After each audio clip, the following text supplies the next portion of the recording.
Salut, c'est Nico Martel, bienvenue dans la cuisine de l'info pour un webinaire spécial consacré au métier de journaliste youtubeur. Alors j'ai à côté de moi Valentine Delattre, qui est journaliste, qui est youtubeuse. Et Bonjour. Voilà, bonjour Valentine. Bonjour. Et qu'on va vous présenter tout de suite, Noradine.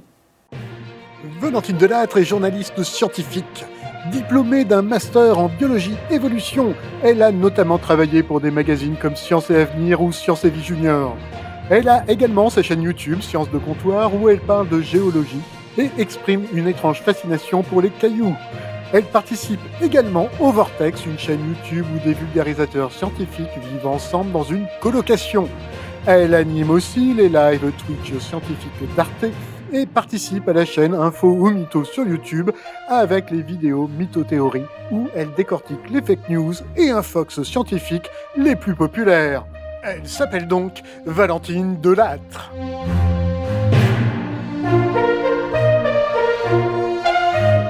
Alors Valentine, donc tu es journaliste et youtubeuse. Oui, mais toi, qui es-tu, Nicolas Martel? C'est vrai, on m'a pas présenté, Noradine. Nicolas Martel est journaliste pour le magazine Géo Ado. S'il avait été à son bureau, vous l'auriez vu travailler sur une enquête ou un reportage qu'il signerait de son nom. Il a par exemple réalisé des dossiers sur les sorcières, sur Mars, la réalité virtuelle ou les super-héros. Et il présente aussi la cuisine de l'info et Gare à leur fake sur Info ou Mytho, la chaîne d'esprit critique pour les ados, produite par Milan Presse, l'éditeur de Géo Ado. C'est Nicolas Martel. Donc, dernièrement, tu as réalisé pour notre chaîne Info ou Mytho une vidéo sur les pratiques louches de l'industrie du tabac, intitulée « Cigarette, un complot fumeux ». Et si les cigarettiers avaient manipulé les politiques, les scientifiques et l'opinion publique pour faire du flouze en tuant des millions de gens au passage? Complot! Comment tu as travaillé sur ce thème? Très mal. J'ai travaillé... Alors, tout d'abord, on a choisi le sujet ensemble. Enfin, quand je dis on, c'est vous qui me l'avez proposé. C'est vrai. Et du coup, on l'a fait ensemble. Oui. Et c'était très chouette, parce que d'habitude, on traitait plus des théories du complot, genre les pyramides ont été construites par des extraterrestres, tout ça. Et vous vouliez, pour une fois, mettre un vrai complot pour dire que les complots, ça existe. Pour changer. Et du coup, l'industrie du tabac. Et je me suis dit, banco, allons-y, c'est vachement bien. Et donc, j'ai commencé par un travail que je trouve très journalistique, finalement. Tu me diras après si tu es amené à faire ce genre de travail aussi. Donc d'abord, j'ai défriché le sujet grâce à Internet. Donc je me suis basée sur des articles de presse, donc des grands médias comme Le Monde, Libération, tous ces trucs-là. Wikipédia, évidemment, très important. Parce que c'est un sujet qui est tellement documenté que... Enfin, tout le monde en parle, donc c'est assez bien. J'ai aussi trouvé un rapport de l'OMS, donc c'est un rapport qui est construit par une institution qui émane des Nations Unies, donc il n'y a pas plus officiel que ça. Ouais, l'OMS, c'est l'Organisation mondiale de la santé. Merci. Qui fait vraiment un rapport sur le complot de l'industrie du tabac, même aujourd'hui, puisque ça continue encore aujourd'hui. Donc pour vous dire que côté source, j'avais absolument tout ce qu'il fallait, donc c'était très bien. Parfois aussi, je fais appel à des experts, donc des scientifiques par exemple, des gens qui s'y connaissent sur le sujet. Là, en l'occurrence, j'avais déjà tout ce qu'il fallait, donc j'avais pas besoin. Et donc, à la suite de ça, j'ai écrit l'article à partir de toutes ces sources. Donc, j'arrive à un moment où je connais assez bien le sujet pour me dire, allez, je vais écrire dessus. Et donc, à ce moment-là, je me mets à écrire un script que je trouve très alarmiste, parce que c'est un sujet qui est vraiment pas drôle, c'est des gens qui meurent, c'est la première cause de mort évitable dans le monde. Donc, vraiment, c'était pas fun du tout. Et j'essaye de faire des vidéos relativement fun. Donc là, j'ai essayé de trouver un angle, donc une façon de raconter l'histoire qui était plus fun. Et donc, on a tourné ça sous forme de jeu, en fait. Donc, vous incarnez finalement un grand méchant du tabac et vous essayez de trouver toutes les tactiques pour essayer de faire du profit au détriment de la santé des gens. Et donc on a fait un script comme ça en forme de jeu un petit peu, ce qui fait que les infos passent, c'est moins déprimant que ce que ce serait sinon, même si les infos en soi sont extrêmement déprimantes. Et donc suite à ça, je vous ai envoyé le script pour relecture. Donc vous avez pu relire, valider, rajouter des petites choses, des petites indications, parce que vous connaissez bien le sujet, donc c'était assez pratique. Et c'est ce qu'on fait d'habitude d'ailleurs. Et donc après ça, c'est parti au tournage, donc avec un costume parce que c'est ma petite tradition. Tournage, montage, et après je vous ai renvoyé la vidéo à nouveau pour validation. Vous avez validé, vous l'avez mise en ligne, et puis voilà. Tout à fait. Est-ce que c'est une approche que toi tu retrouves dans ton travail de journaliste? Complètement en fait, c'est ce que j'allais dire. Toute la première partie de ce que tu décris, c'est totalement un travail journalistique. Alors, tous les journalistes ne vont pas ensuite se mettre en scène, il y a des médias dans lesquels on le fait, mais traditionnellement, on reste plutôt sobre. Mais toute la première partie du fait de rechercher des sources, de les recouper, de construire finalement une documentation et de l'expliciter à un public, ça c'est complètement journalistique. Et on va passer un petit extrait d'ailleurs de cette vidéo où tu nous parles de faux instituts de santé qui ont été créés par ces industries du tabac.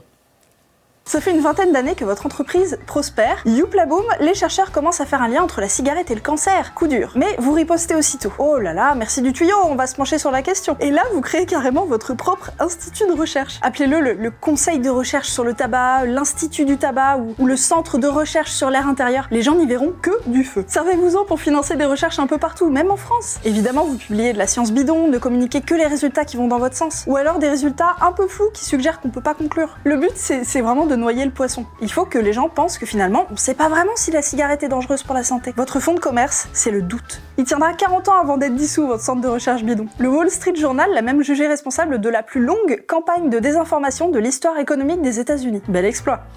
Voilà. Cette info, par exemple, comment tu sais qu'elle est vraie? Eh bien, je sais qu'elle est vraie parce que j'ai ce qu'on appelle en journalisme croisé mes sources. C'est-à-dire que j'ai trouvé la même information à plein d'endroits différents sur des endroits legit, donc des endroits qui sont solides. Donc à la fois l'OMS dont on parlait, il y avait l'info sur Wikipédia, il y avait l'info qui était reprise par plein de journalistes, aussi dans des études qui parlaient de ça. Donc voilà. À partir du moment où plein de gens parlent de la chose, sous la même version, c'est qu'il y a de fortes chances que ce soit vrai. D'accord. Et d'ailleurs, justement, il y a une classe du collège de Montguillon en Charente-Maritime, qu'on salue au passage, qui nous pose cette question. Quelle est la fiabilité des informations qu'on trouve sur YouTube, hein? Comment on fait pour vérifier les infos? Ça, tu viens un petit peu d'expliquer. Mais surtout, quels conseils on peut leur donner pour qu'ils soient sûrs, eux, que les informations qu'ils regardent soient fiables?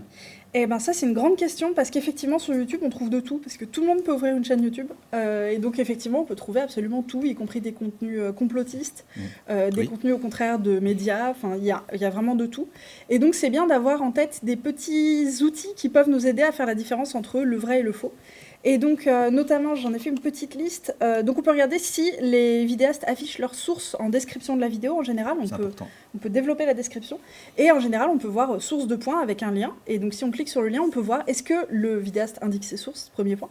Et est-ce que les sources sont de qualité. Donc, ce dont je parlais, donc, si ça vient de médias, ça vient de Wikipédia, si ça vient d'études scientifiques, dans le cas de contenu scientifique, ça, c'est top. Si après, vous voyez des liens un peu... eh ben, posez-vous des questions. Un autre truc important, vous pouvez regarder les commentaires. Comment les gens réagissent à la vidéo. Donc ça, c'est pour des sujets qui ne sont pas trop polémiques. Donc des trucs un peu tranquilles sur comment fonctionne la photosynthèse, par exemple.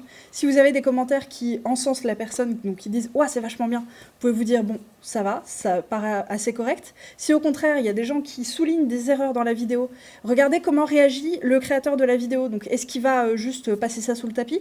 Est-ce qu'au contraire, il va... prendre ça en compte, faire un petit erratum, on dit, donc une petite correction en commentaire de la vidéo, par exemple, ou sur les réseaux sociaux. Donc ça, c'est important de voir comment lui-même réagit quand on lui signale une erreur. Et c'est important de le dire, c'est vrai aussi des médias traditionnels, hein, des médias écrits, par exemple. Les journalistes qui travaillent pour ces médias sont des êtres humains, peuvent faire des erreurs. Ce qui différencie un média honnête d'autres médias, c'est qu'on reconnaît ces erreurs, que si une erreur est manifeste, on publie un erratum pour expliquer où on s'est trompé. Voilà. Et il y a un autre point aussi pour les vidéos, donc là c'est plus les vidéos controversées au contraire, donc sur des sujets, les aliens, la zone 51, enfin voilà, les pyramides, tous ces trucs-là. Là vous pouvez avoir un bandeau YouTube, et donc c'est YouTube qui affiche lui-même en disant « Attention, c'est un sujet qui est un peu tendu, allez lire cette page Wikipédia qui en parle très bien pour savoir si vous êtes tombé sur une vidéo complotiste ou pas. » Donc si vous allez sur les vidéos de Info ou Mytho, je pense que toutes les vidéos ont le fameux bandeau, parce qu'on parle toujours de sujets un peu tendus. C'est ça, c'est le principe de la chaîne. Et donc, toi, tu as fait une vidéo sur le changement climatique récemment? Oui, c'est vrai, pour Info ou Mytho, exactement. Ouais, on peut avoir un petit extrait peut-être? Mais selon un rapport de l'OCDE paru en juillet dernier, la France compte encore de nombreuses personnes qui soit ne croient pas au réchauffement climatique, soit sont très mal informées sur ses causes et ses effets. Et quand on a une population qui ne comprend pas ou ne veut pas comprendre l'urgence de la situation, c'est beaucoup plus difficile de prendre des décisions pour résoudre le problème. Alors, ça n'empêche pas le débat, hein. Faut-il plutôt économiser l'énergie, développer à fond les renouvelables, relancer le nucléaire, ou tout ça à la fois? Ça peut se discuter. Mais même si on n'est pas tous d'accord sur les solutions à apporter au problème, il faudrait au moins se mettre d'accord sur le fait que ce problème, il existe. Or, ceux qui instillent le doute donnent aux citoyens et aux politiques des raisons de ne pas agir. Et ça, c'est un gros danger. Parce que, pour les scientifiques, il n'y a pas photo. 1. Le réchauffement climatique est un phénomène réel et observable. 2. Il est dû aux activités humaines, qui rejettent d'énormes quantités de gaz à effet de serre dans l'atmosphère. 3. Il menace notre mode de vie et à terme la survie de nombreuses espèces végétales et animales. Et enfin 4. Ses conséquences sont déjà plus importantes que celles qui étaient envisagées il y a quelques années. Oh là là, quelle merveilleuse vidéo. Merci. Et donc quel talent. Parler de changement climatique, c'est quand même un sujet qui est assez tendu aussi. Oui. Comment tu fais pour justement faire le tri dans les sources et pas dire des bêtises? Alors déjà, moi je suis journaliste, je ne suis pas journaliste scientifique, j'ai pas de formation scientifique à la base, il y a des journalistes qui en ont, c'est pas mon cas. Mais en tant que journaliste, on se repose sur quelque chose qui s'appelle le consensus scientifique. Hein, on sait que certains sujets sont traités par des dizaines de milliers de chercheurs dans le monde. En ce qui concerne le climat, il y a un groupe intergouvernemental d'experts sur l'évolution du climat, le GIEC, qui publie depuis des années des rapports qui sont en fait des synthèses d'études qui ont lieu partout dans le monde, qui vont dans un seul sens, c'est que le réchauffement climatique, il existe, c'est indéniable, et que le facteur premier du réchauffement climatique, ce sont les activités humaines. Et ça, c'est un consensus scientifique. Ça veut dire que, en gros, la communauté scientifique est d'accord. C'est ce qu'il y a de plus proche d'un fait qu'on ne peut pas contester. On peut trouver des gens isolés qui vont dire « Ouais, je suis pas d'accord, c'est pas la faute des humains, c'est à cause du soleil qui a des cycles. » C'est pas parce qu'une personne dit ça qu'il faut le mettre à équivalent de ce que dit le GIEC. Non, il y a le consensus scientifique qui est beaucoup plus crédible parce qu'il regroupe les paroles d'experts, de centaines de milliers d'experts partout dans le monde qui se valident les uns les autres en fait, qui vérifient que chacun dit quelque chose de correct. Parce que la science, c'est un processus collectif et correctif. Oh waouh. Ouais. Quel talent. N'est-ce pas?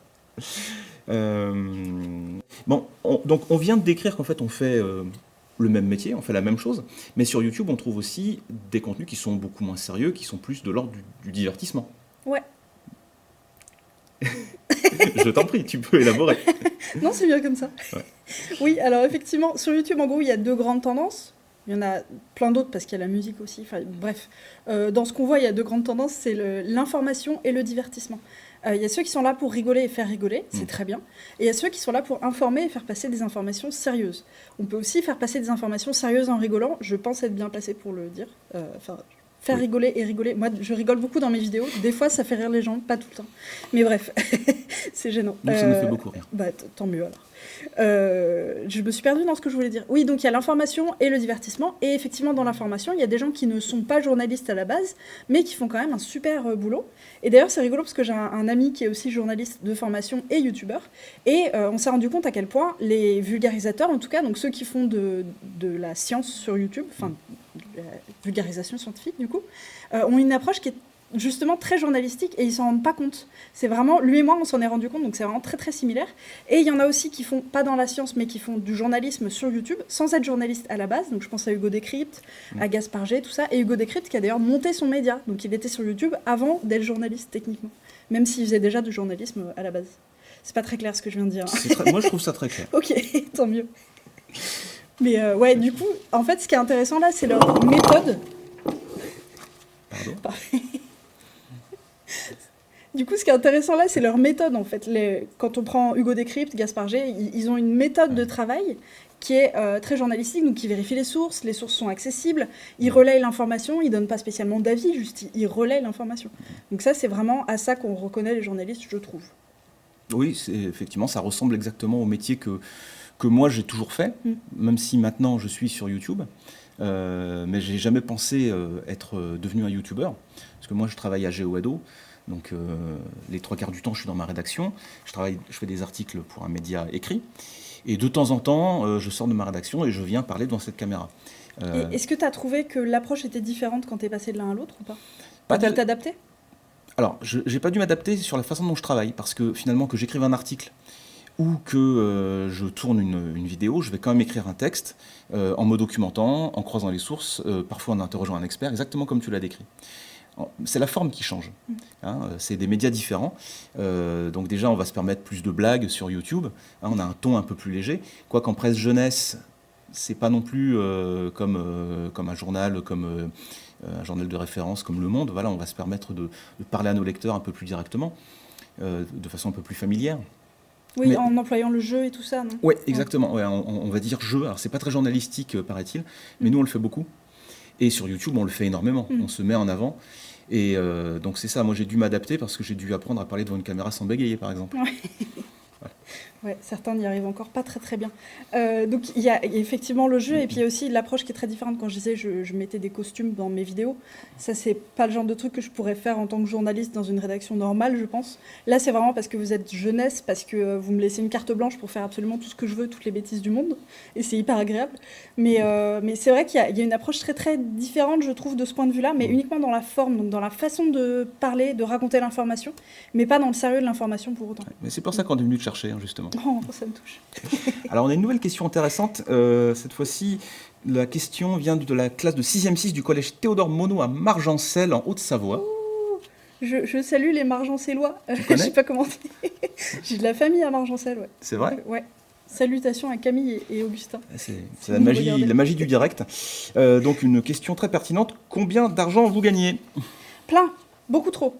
Beaucoup. Vous en voulez ? T'es sérieuse ? Non.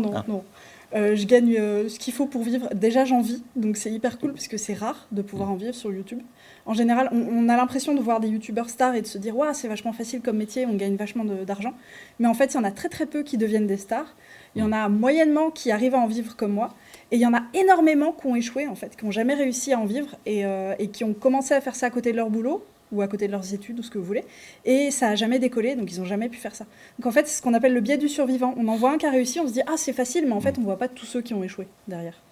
Donc ouais, il y a ça à prendre en compte quand même. Et toi, tu gagnes combien ? Suffisamment pour vivre, pareil. Mais moi, j'ai une grosse différence, c'est que je suis salarié d'un groupe de presse, donc Milan Presse, qui appartient à Bayard. Je reçois le même salaire tous les mois.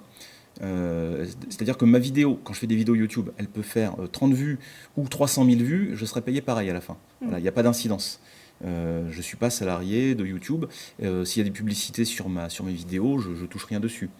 Parce que, en fait, comment ça se passe ? Comment on se finance ? Quelles sont les sources de revenus différentes pour un YouTuber ? Il y en a plusieurs. Ouais, il y en a plusieurs. Alors, tu as cité la publicité. On pense toujours qu'on peut gagner 3 millions d'euros avec une vidéo. C'est pas le cas. Peut-être quand vous êtes très très célèbre, mais en général, la pub, ça rapporte très très peu. J'ai des chiffres là que j'ai notés vite fait. Imaginons que vous faites une vidéo avec 100 000 vues. C'est énorme. Même moi, j'atteins pas 100 000 vues sur toutes mes vidéos. Vous avez gagné entre, on va dire, 80 et 200 euros avec la publicité.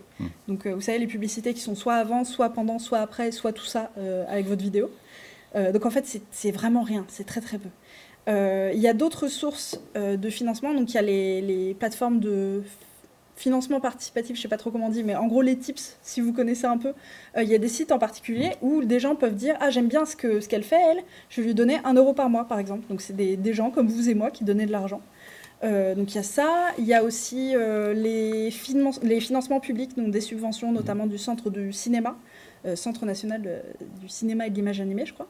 Donc il y a quelques subventions, donc de l'argent public, et on a aussi, et surtout le truc dont on parle, c'est les partenariats avec des marques qui peuvent prendre la forme de soit une vidéo dédiée, comme j'ai pu faire récemment avec une marque de papier toilette. Ils m'ont contacté en disant « Bonjour, on fait une vidéo ensemble ». J'aurais dit « Mais oui, du papier toilette, on fait une vidéo ensemble ». Et c'était super bien. Et aussi ce qu'on appelle des sponsors. Donc là, c'est une marque qui vous contacte pour dire je voudrais que tu parles de mon produit pendant, donc par exemple de mon VPN, si vous allez sur Internet, bref. Et donc tu vas parler de mon VPN dans ta vidéo pendant 1 à 2 minutes, donc soit au milieu, soit au début, soit à la fin encore. Et là, pour le coup, c'est moi qui écris la pub, c'est moi qui la tourne, c'est moi qui mets ma touche dedans et tout. Mais surtout, ça n'a pas d'influence sur le contenu de la vidéo. Je peux faire une vidéo sur les minéraux et parler de VPN pendant 1 minute ou 2, ça ne les dérange pas. Il n'y a pas de connexion. Ouais, donc ça c'est quand même cool, je trouve. Finalement, c'est pas très éloigné des publicités qu'on a dans les magazines. On a une page de pub qui est payée par un annonceur extérieur. Alors on a une régie pub qui choisit qui peut passer des publicités dans nos magazines. On est comme un magazine jeunesse, donc on ne va pas laisser n'importe qui non plus mettre son contenu. Et puis on a aussi des partenariats. C'est-à-dire que parfois, on va faire un accord avec une institution extérieure. Moi, je pense à quelque chose qui m'est arrivé. Je suis parti en reportage au Liban, dans un camp de réfugiés syriens, avec une ONG qui s'appelle Handicap International. Donc il y a un rapport financier, puisque c'est eux qui ont payé mon voyage, en gros. Et puis j'ai parlé de leur travail sur place. Mais en même temps, on savait que c'était des gens de confiance qui faisaient un travail important. On avait envie d'en parler. Donc finalement, tout le monde était gagnant. Et on n'a pas de problème éthique à travailler avec ce type de partenaire. Oui, c'est ça. Le tout, c'est de choisir ses partenariats et Ouais. de ne pas bosser pour n'importe qui. De la même manière, moi, j'ai bossé avec le Muséum national d'histoire naturelle de Paris. Donc c'est vachement cool. Et pareil, c'était pour promouvoir un de leurs programmes de sciences participatives. Donc en gros, les gens se baladent dans la rue ou dans la campagne, ils voient des cailloux, ils peuvent les renseigner sur un site et après, les chercheurs se servent de toutes ces informations pour faire de la science avec. C'est Donc c'est génial. hyper cool. Ouais. Ouais, c'est super chouette. Et j'étais très contente d'en parler. Donc voilà, il n'y a pas que du papier toilette dans la vie. Il y a aussi des cailloux. Il y a aussi des cailloux. Et oui, parce qu'il fait la différence aussi entre votre manière de travailler en tant que youtubeur et la nôtre en tant que journaliste dans des médias plus tradis, c'est que nous, on a des rédactions. Ouais. On est plusieurs, on est des équipes. Vous faites un peu tout. Vous êtes un peu des humains orchestres, en fait. Ouais, exactement. Alors, moins pour les très gros youtubeurs qui ont carrément une société avec, ils embauchent des gens qui se servent, par exemple, d'agents pour se servir justement, de faire tout ce qui est pub et partenariat et tout ça. Ils peuvent avoir des auteurs, des monteurs, des cadreurs, enfin, toute une équipe pour les aider à faire le boulot. Et eux, finalement, ils sont juste présentateurs. Mais quand on est petit ou moyen, effectivement, on peut être amené à tout faire soi-même. Moi, je fais tout moi-même. Ce qu'est la par grande exemple. majorité des youtubeurs. Ouais, c'est ça. Et comment on acquiert ces compétences-là? Bah, sur le tas, on discute entre nous, il y en a qui savent, et du coup, ils apprennent aux autres, et puis voilà, c'est chouette. Ok, oui, c'est chouette.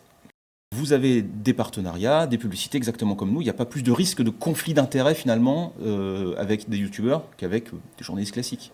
Oui, non, c'est la même chose, effectivement. Il faut choisir ses partenariats, faut faire attention à pas faire de la pub à n'importe qui. Il faut faire un peu du background check, comme on dit, donc vérifier que l'entreprise dont on va parler Ouais. fait pas des trucs horribles par Qu'on n'ait derrière. pas une mauvaise et- surprise. Voilà, c'est Ouais. ça. Donc il faut faire attention. Après, on peut avoir des mauvaises surprises, des trucs qui sortent Mm. après, mais bon, voilà. Après, à partir du moment où le contrat est terminé, enfin voilà, on peut s'autoriser des choses. Par exemple, j'ai fait la pub d'un site de posters qui fait des posters et en même temps, leur argument marketing, c'était qu'ils plantaient un arbre pour chaque poster acheté, un truc comme ça. J'ai fait une vidéo après, plus tard, pour raconter à quel point le fait de planter des arbres pour sauver la planète, en fait, c'était des bêtises. C'était juste un argument marketing et en fait, ça servait à rien, c'est du greenwashing. Et donc là, évidemment, je les ai cités parce que j'ai pas résisté, mais je bosserai plus avec eux, je pense. Non, c'est terminé. Mais ça valait le coup. Je ne regrette rien. Donc en fait, conflit d'intérêts, oui et non. On peut s'autoriser ce qu'on veut, faut pas se censurer soi-même, quoi. C'est peut-être plus vrai sur d'autres médias, parce qu'on parle beaucoup des influenceurs qui ne citent pas forcément les gens qui les payent pour dire du bien de tel ou tel produit. Ouais, c'est ça. J'ai l'impression que c'est encore plus flou sur Instagram et sur TikTok, par Ouais. exemple. Mais sur YouTube, c'est quand même relativement bien installé maintenant. Et donc, on sait notamment qu'il faut cocher la petite case partenariat rémunéré. Ce qui fait que quand vous commencez une vidéo, ça s'affiche, YouTube affiche un petit truc en haut.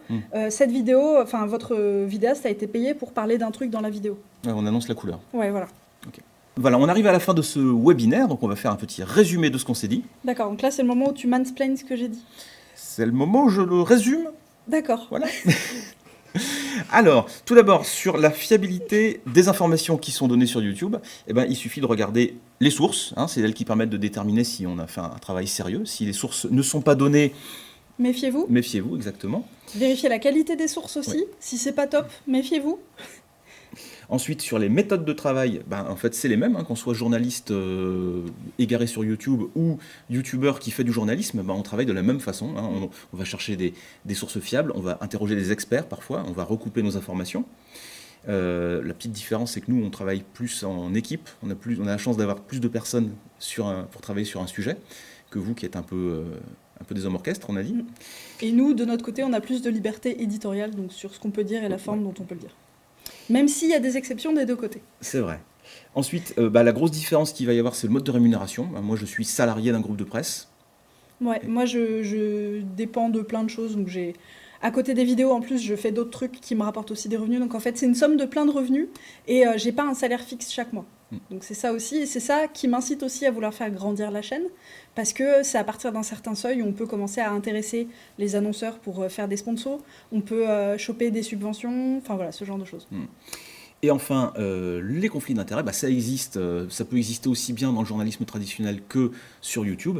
L'important, c'est d'afficher ce qu'on fait. Quand on fait de la publicité, de le dire. Quand on a un partenariat, de le dire. Et puis, il faut aussi être conscient qu'on a souvent des partenariats, mais qu'on choisit avec qui on les fait.